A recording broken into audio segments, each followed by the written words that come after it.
একটি ছোট মুসলিম পরিবারে বাস করত এতিম ছেলে আব্দুর রহমান আর তার বিধবা মা। আব্দুর রহমানের মা প্রতিদিন সকালে তাকে মাদ্রাসায় পাঠিয়ে নিজে তার কাজের উদ্দেশ্যে বেরিয়ে পড়তেন। যাওয়ার সময় তিনি বলতেন, বাবা, আমি কাজে যাচ্ছি, তুমি ঠিকমতো মাদ্রাসায় যেও।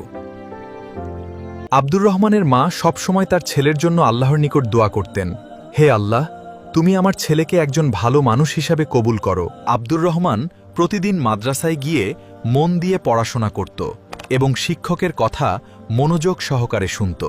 মাদ্রাসার পড়া শেষ করে আব্দুর রহমান বাসায় ফিরে পরিষ্কার হয়ে তার মায়ের নিকট বলতো, মা, আমার খুব খিদে পেয়েছে, আমাকে খাবার দাও। তখন তার মা তাকে বলতেন, বাবা, আমি তোমাকে খাবার কোথা থেকে দেব?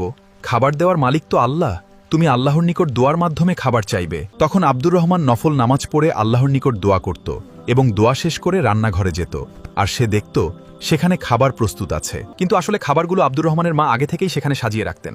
তিনি চাইতেন আব্দুর রহমানের বিশ্বাস যেন জাগতিক কোনো কিছুর ওপর না হয়ে সরাসরি আল্লাহর ওপর অটুট থাকে। কিন্তু হঠাৎ একদিন যেন সবকিছু উল্টে যায়। সেদিন আব্দুর রহমানের মায়ের কাছ থেকে বাড়ি ফিরতে দেরি হয়ে যায়। তিনি বেশ চিন্তিত হয়ে পড়েন, কারণ তিনি জানতেন যে আব্দুর রহমান এতক্ষণে বাড়িতে পৌঁছে গেছে। এদিকে প্রতিদিনের মতো আব্দুর রহমান নামাজ পড়ে আল্লাহর কাছে দোয়া করবে এবং এরপর রান্নাঘরে গিয়ে খাবার খুঁজবে। আব্দুর রহমানের মা বাড়িতে ফিরে দেখলেন ছেলে তার শুয়ে বিশ্রাম নিচ্ছে। বাবা, তুমি আজ না খেয়েই শুয়ে আছো কেন? তখন আব্দুর রহমান বলল, না মা, আমি খাবার খেয়েই শুয়ে আছি। তবে মা জানো, আজকের খাবারটা খুব সুস্বাদু ছিল, কেমন জানি এক অন্যরকম স্বাদ ছিল, আমি এর আগে জীবনেও এমন স্বাদযুক্ত খাবার খাইনি। তখন আব্দুর রহমানের মা দৌড়ে রান্নাঘরে গেলেন এবং খাবার খুঁজতে থাকলেন, কিন্তু তিনি সেখানে কোনো খাবারই দেখতে পেলেন না।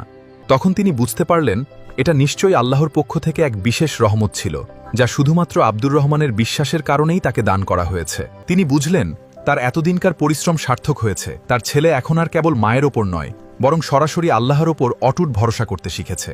যিনি আল্লাহর ওপর অটুট ভরসা রাখেন, আল্লাহই তার জন্য যথেষ্ট।